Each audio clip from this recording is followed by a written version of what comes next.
For more than 200 years, a small, unassuming island off the coast of Nova Scotia has kept a strange hold on the world's imagination. Oak Island. For most, its name means one thing: treasure.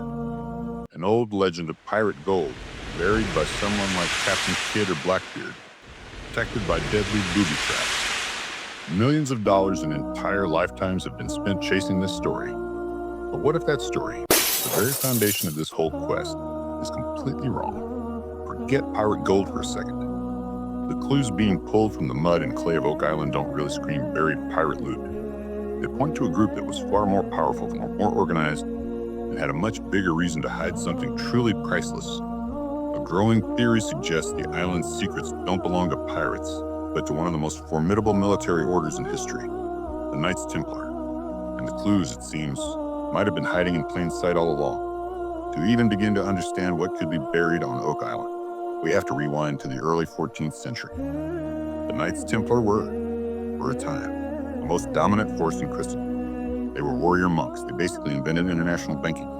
And they were guardians of immense wealth and priceless holy relics. Their power was nearly absolute. And then, almost overnight, it was gone. On Friday, October 13th, 1307, King Philip IV of France, who was deeply in debt to the order, made his move. He ordered the arrest of every Templar in France, seizing their property and accusing them of heresy. The Grand Master was burned at the stake, and the Pope officially disbanded the order. But while King Philip got his hands on many of the Templars' properties, their legendary treasure, and their massive fleet of ships, vanished. The Templar fleet simply sailed out of the history books, taking a fortune so vast it was said to prop up entire kingdoms. For 7 centuries, prop up entire kingdoms. For 7 centuries. The question is like, where did the Templars hide their sacred relics? Maybe even the Holy Grail. Unimaginable wealth they had gathered. To pull off an escape like that, they would have needed a secret, remote location where they could build a vault worthy of their treasure. They could build a vault worthy of their treasure. Now, the idea of a Templar connection to a small island in North America might sound like pure fantasy. But piece by piece by piece, artifacts have emerged from Oak Island and forced people to question if this is even the mainstream story dream to discover. One of the most talked about finds is a simple cross-discovered in Smith's reduced cannon. Its crude, handmade design looks ancient, and its shape very similar to a carving found in a Templar prison in France. While intriguing, its true origin is the source of the dent. Testing has been inconclusive. Many experts believe it could be a Pomatogan stopper from a later period. Still, it's an object that has no obvious reason to be there. Then there's the mystery of the coconut fiber. Searchers have found tons of it over the years and often used to pack and protect cargo on long voyages. That's baffling, because coconuts don't grow in Nova Scotia. While some carbon dating tests don't grow in Nova Scotia. While some carbon dating tests on the fiber have produced dates as early as the 13th and 14th centuries. The vast majority of tests point to a much later period. And those early dates are often disputed by scientists who believe the samples could have been contaminated. Across the island, the list of oddities grows.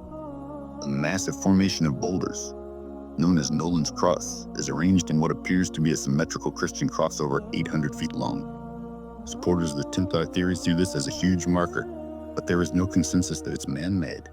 It could just be a natural or coincidental arrangement of rocks.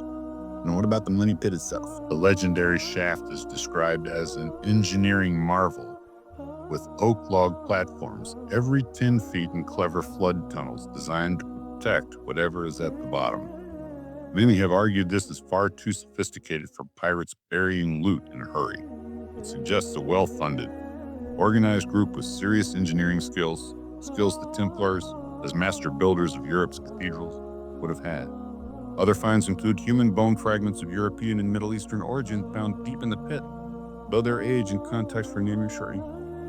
As compelling as this all sounds, let's be clear. There is no direct historical document, indisputed artifact that definitively links the Knights Templar to Oak Island.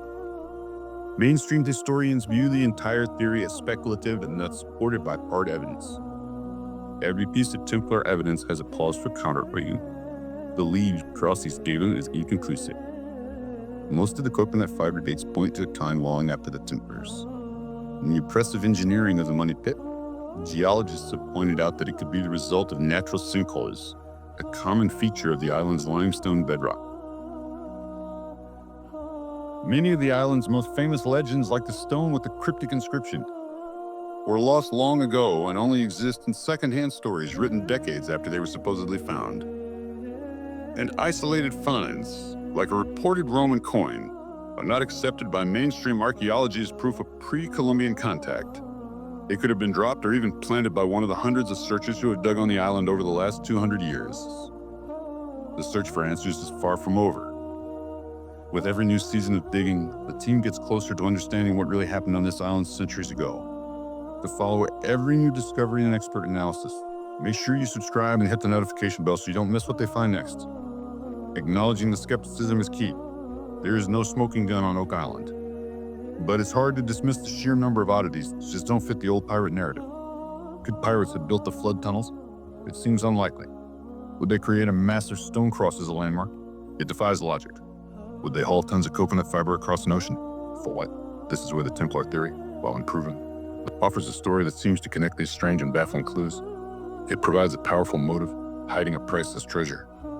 It provides the means, a massive fleet, and incredible wealth. And it provides the know-how, the engineering and organizational skills needed for such a huge project. When you look at the lead cross, the disputed medieval carbon dates, the stone structures, and the complex engineering of the money pit, they stop looking like a random collection of curiosities. They start to look like pieces of a single, if speculative, puzzle. A puzzle that tells a story not of pirate plunder, but of a sacred mission undertaken by one of the most mysterious orders the world has ever known. For over 200 years, the Oak Island mystery has consumed everyone who's tried to solve. Search has been kept alive by the belief that one more discovery could change history. While no giant port of gold has ever been found, the discoveries that have been made are, in some ways, more valuable. They're slowly chipped away at the simple pirate legend, placing it with a far more profound and historically fascinating possibility. Mystery is nowhere near solved. Oak Island isn't giving up its secrets easily, but the evidence we have pushes us in a new direction. It forces us to ask a different set of questions.